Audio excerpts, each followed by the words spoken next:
Cenobamate is a relatively new anti-seizure medication. It has been licensed actually in Europe last year in 2021.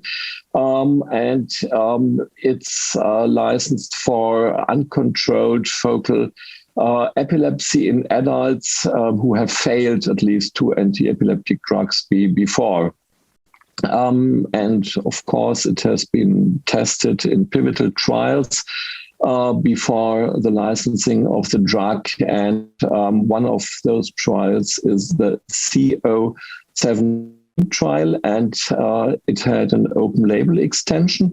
And we looked at clinical characteristics of patients who became seizure-free for at least 1 continuous year during the open label extension of the study.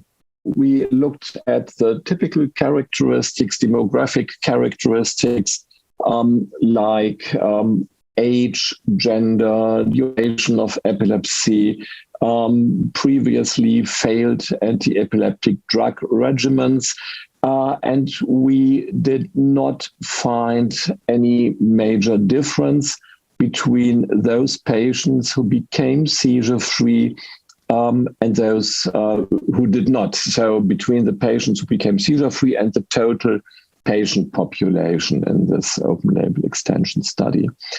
And well, one important finding which I would like to add is that, well, of course, there were patients with only a small number of failed anti-epileptic drug regimens before entering the study.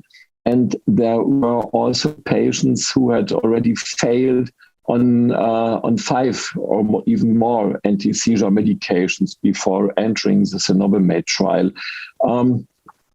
And around 20% of those who had failed at least 5 anti-seizure medication regimens before became seizure-free for at least 1 year during the OLE.